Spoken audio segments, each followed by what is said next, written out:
Morning students, 6th class science lesson number 3। 6th class science में lesson number 3 जो कि आपका पहले से ही चला हुआ था। आज हम इसमें अध्ययन करने वाले हैं अभावजन्य रोग, अर्थात भोजन की कमी से उत्पन्न होने वाले जो रोग होते हैं। भोजन की कमी से उत्पन्न होने वाले जो रोग हैं उनको हम अभावजन्य रोग कहते हैं। जो व्यक्ति अपने भोजन में सभी पोषक तत्वों को उचित मात्रा में नहीं ले पाते हैं वे अभावजन्य रोग से पीड़ित होते हैं। विभिन्न पोषक तत्वों की कमी के प्रभाव निम्नलिखित हैं। इसका मतलब ये हुआ बच्चों कि अगर हमें भोजन उचित मात्रा में नहीं मिलेगा या हमें जो भोजन है सभी प्रकार का भोजन नहीं मिलेगा तो हमारे शरीर के अंदर कुछ पोषक तत्वों की कमी हो जाती है, जिससे ये पोषक तत्व हमारे शरीर के अंदर नहीं पहुंच पाते हैं और पोषक तत्वों की कमी से जो रोग होते हैं उनको हम अभावजन्य रोग कहते हैं। ऐसे बच्चे या ऐसे व्यक्ति एक प्रकार के समझ लीजिए कुपोषण का शिकार हो जाते हैं, तो उससे हमारे शरीर के अंदर कौन कौन से पोषक तत्वों की कमी हो जाती है और क्या प्रभाव पड़ता है, इसको अब आगे आपको समझना है। नंबर 1, प्रोटीन की कमी आ जाती है। जब हम प्रोटीन युक्त भोजन नहीं लेंगे तो बच्चों प्रोटीन की कमी आ जाएगी और क्वाशरकोर, मेरस्मस जैसे रोग बच्चों के अंदर दिखाई देने शुरू हो जाएंगे।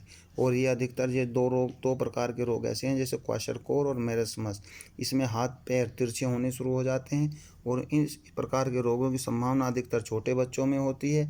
और जो बच्चे कुपोषण का शिकार होते हैं वो या जिन बच्चों को पोषक तत्वों की सही मात्रा उनके भोज्य पदार्थों में नहीं मिलती है वो इस प्रकार के रोगों से एक तरीके से समझ लीजिए कि बीमार हो जाते हैं और उनकी मृत्यु भी संभव हो जाती है। नेक्स्ट नंबर है, तो हमें जो है उन बच्चों को कौन कौन से भोज्य पदार्थ देने चाहिए जिसमें दूध है, दालें हैं, अंडा है, मांस या मछली लेने की सलाह दी जाती है। हमें जो है ऐसे बच्चों को इस प्रकार के भोज्य पदार्थ देने चाहिए। नेक्स्ट नंबर है कार्बोहाइड्रेट की कमी से। कार्बोहाइड्रेट हमारे शरीर की ऊर्जा का मुख्य स्रोत है। ठीक है बच्चों, शरीर इस ऊर्जा का प्रयोग विभिन्न कार्यों को करने में करता है। कार्बोहाइड्रेट से हमारे शरीर को ऊर्जा मिलती है। कार्बोहाइड्रेट से बच्चों शरीर को ऊर्जा मिलती है और ये जो ऊर्जा हमको भोजन से प्राप्त होती है इससे हम विभिन्न प्रकार के कार्य, अपने जीवन संबंधी कार्य, विभिन्न प्रकार के कार्यों को पूरा करते हैं। और कार्बोहाइड्रेट की कमी से कमजोरी और ताकत की कमी एक प्रकार से हमारे शरीर के अंदर आ जाती है। शक्ति की कमी हो जाती है, ताकत की कमी हो जाती है और कमजोरी आ जाती है।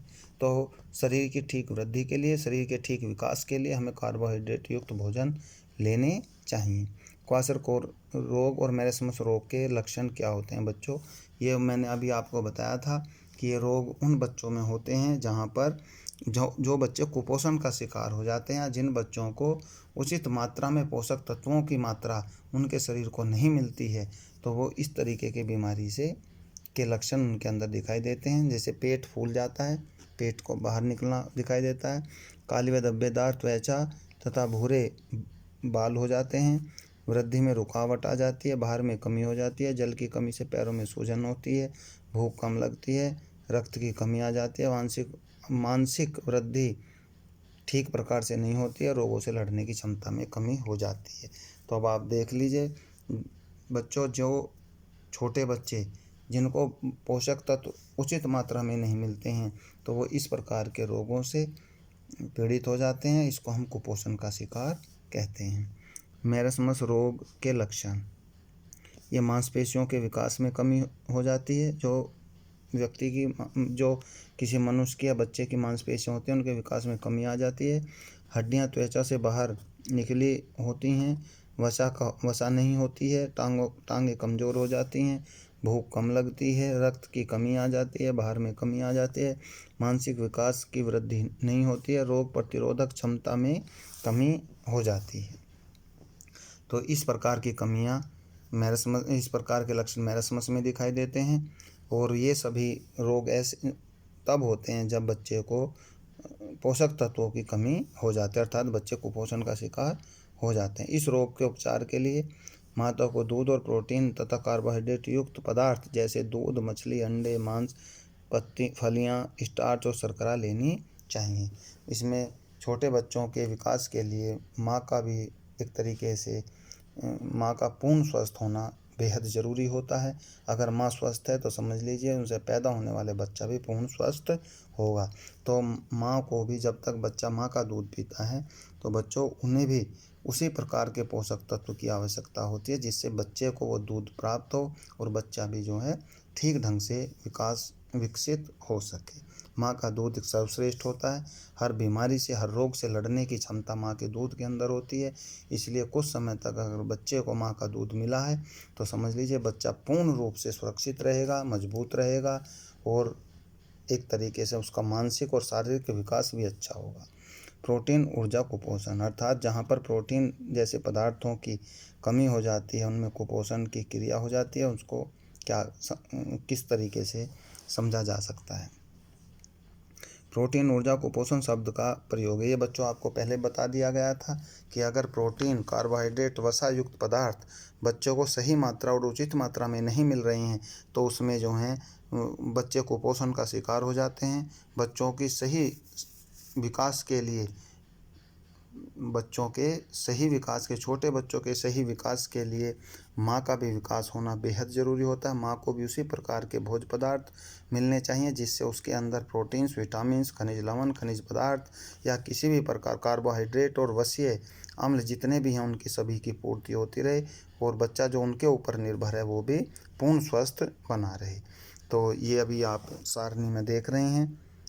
इस प्रकार के विटामिन, ये पहली जो लाइन है वो विटामिन्स और खनिज पदार्थों के, विटामिन से लेकर के आयोडीन तक, इनके कमी से जो होने वाले रोग हैं उनके नाम हैं, इनकी पूर्ति कहाँ से होगी ये सब इसमें दिया हुआ है। जैसे एक मैं आपको एग्जांपल के लिए बता रहा हूँ, अगर बच्चे के अंदर विटामिन ए की कमी हो जाती है तो उसकी आँखों में रतौंधी रोग हो जाता है। कैसा रोग हो जाता है बच्चों? रतौंधी रोग हो जाता है विटामिन ए की कमी से। तो उसकी पूर्ति हम कैसे करते हैं? उसके लक्षण कैसे होते हैं कि नज़र कमज़ोर हो जाती है। रतौंधी रोग क्योंकि आँखों में होता है तो नज़र कमज़ोर हो जाती है। विशेष रूप से रात्रि में कम दिखाई देता है। दिन में भी कम दिखाई देगा किंतु रात्रि में उस व्यक्ति के बहुत ही कम दिखाई देगा अगर उनके शरीर के अंदर विटामिन ए की कमी है। तो इसमें आपको एक जो टेबल दी गई है उसमें तीन जगह वो बांटी गई है। पहले लाइन है विटामिन और खनिज पदार्थ, विटामिन और खनिज पदार्थ की कमी से होने वाले रोग और उनमें क्या लक्षण, उन रोगों के क्या लक्षण दिखाई देते हैं, ये सब इस लिस्ट में आपको बताया गया है। इसलिए सभी बच्चे इसको ध्यान से लिस्ट को पढ़ेंगे जिससे आपको ये जानकारी हो जाए कि हमें किस प्रकार के भोज्य पदार्थ लेने चाहिए जिससे हमारे शरीर का विकास अच्छे प्रकार से हो सके। कुछ रोग जो इसमें होते हैं जैसे विटामिन सी की कमी से बच्चों स्कर्वी रोग हो जाता है। विटामिन डी की कमी से रिकेट्स रोग हो जाते हैं। विटामिन के की कमी से ब्लड कम हो जाता है और कैल्शियम से हड्डियां कमज़ोर हो जाती हैं। लोहे की कमी से ब्लड की कमी हो जाती है। विटामिन बी से बेरी रोग हो जाता है। तो ये आयोडीन से एक घेंगा टाइप रोग हो जाता है आयोडीन। इसलिए हमें नमक भी ऐसा खाना चाहिए जिससे आयोडीन की पूर्ति हो सके क्योंकि आयोडीन सिर्फ नमक से ही प्राप्त होता है। तो इसमें कुछ रोगों का वर्णन यहाँ पर किया गया है। जैसे स्कर्वी रोग है, विटामिन सी की कमी होती है। और इस स्कर्वी रोग की पहचान हम कैसे करते हैं? मसूड़ों के अंदर ब्लड आना शुरू हो जाता है, मसूड़े सूख जाते हैं, एक तरीके से मसूड़ों के अंदर सूजन आ जाती है और उसमें रक्त बहना शुरू हो जाता है। घाव ठीक से नहीं भर पाते। तो इस प्रकार से विटामिन सी की कमी से ये स्कर्वी रोग होता है। इसके लक्षण है दांत अर्थात कमज़ोर हो जाते हैं, दांतों में पायरिया लग जाता है। रिकेट्स विटामिन डी की कमी से होता है। रिकेट्स बच्चों के अंदर जो मंद बुद्धि बच्चे हैं, बच्चों की हड्डियां मुलायम होकर मुड़कर कुरूप हो जाती हैं। अगर विटामिन डी की कमी है तो बच्चों की हड्डियां जो हैं क्योंकि कमज़ोर होती हैं, मुलायम होती हैं, वो एक तरीके से मुड़ करके कुरूप टाइप हो जाती हैं। ठीक है। और गर्दन, छाती आगे की तरफ निकली हुई रहती है, गर्दन की हड्डियां झुक जाती हैं। यही रिकेट्स के लक्षण हैं। हड्डियों में दर्द रहने लगता है, हड्डियां कमज़ोर हो जाती हैं, मसूड़े अर्थात दांत कमज़ोर होते जाते हैं। रिकेट्स रोग विटामिन डी तथा कैल्शियम की कमी से होता है। फास्फोरस की कमी भी हड्डियों तथा दांतों को प्रभावित करती है। तो हमें विटामिन डी की भी हमेशा ध्यान रखना चाहिए। और बच्चों, विटामिन डी सूर्य के प्रकाश में मिलता है, इसलिए आपने देखा होगा सर्दियों में जो धूप ली जाती है उसमें विटामिन डी सबसे अधिक होता है। तो हमें धूप से भी ज़्यादा नहीं बचना चाहिए। धूप में भी रह कर के हम अगर काम करें तो सूर्य के प्रकाश में या सूर्य की किरणों में बच्चों विटामिन डी की मात्रा सबसे अधिक होती है। ये एक सारणी इसमें दी गई है। खनिज लवण हैं, लोहे से लेकर के बच्चों सोडियम तक। उसके स्रोत, ये खनिज लवण कहाँ से मिलते हैं, कौन से भोज्य पदार्थ से मिलते हैं, और अगर ये ना मिलें तो इनकी कमी से कौन कौन से रोग हो जाते हैं। ये दूसरी इसमें एक टेबल दी गई है, सारणी दी गई है कि कुछ खनिज लवण जो हमारे शरीर के लिए बहुत ही आवश्यक है, लोहा से लेकर के सोडियम तक। ये खनिज लवण हमें कौन से भोज्य पदार्थों से प्राप्त होते हैं, और अगर इनकी कमी हो जाए शरीर के अंदर तो कौन से रोग पैदा होते हैं। ये सभी के लिए एक टेबल दी गई है, जिसको बच्चे ध्यानपूर्वक अपनी बुक में या वीडियो से देखेंगे। नेक्स्ट नंबर है बच्चों रक्त अल्पता, खून की कमी। भोजन में लोहे की कमी के कारण, लोह पदार्थों की कमी के कारण रक्त अल्पता रोग होता है, अर्थात बच्चों खून की कमी हो जाती है। इस रोग में रक्त की लाल कोशिकाओं में पाए जाने वाले हीमोग्लोबिन नामक पदार्थ की कमी हो जाती है। जो हमारे ब्लड के अंदर हीमोग्लोबिन पाया जाता है बच्चों, उसकी कमी हो जाती है। किसके कारण? लोहे के कारण, भोजन में लोहे की कमी के कारण, जिसका सूत्र है Fe। हीमोग्लोबिन शरीर की सभी कोशिकाओं को ऑक्सीजन की आपूर्ति करता है, और हीमोग्लोबिन का काम हमारे शरीर में बेहद ज़रूरी है। ये जो है पूरे शरीर के अंदर ऑक्सीजन की पूर्ति का काम करता है।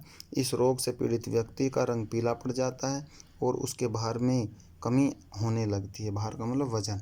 उस व्यक्ति का वजन कम होने लगता है, जिसके अंदर रक्त अल्पता आ जाती है, अर्थात खून की कमी हो जाती है। ये इसके लक्षण हैं बच्चों, जो अभी आपको बताए गए थे। इसी के साथ ये लेसन आपका कंप्लीट हो गया है। इस लेसन में जो बचता है अब आपने क्या सीखा के अंदर बच्चों पूरे लेसन की समरी आ जाती है, जो आपने पढ़ा है, सारांश आ जाता है। तो एक बार कल फिर इसको आपने क्या सीखा की वीडियो बनाई जाएगी और आपको दी जाएगी, ग्रुप के अंदर डाल दी जाती है, और इसके जो क्वेश्चन हैं ये आपके कल कंप्लीट करा दिए जाएंगे।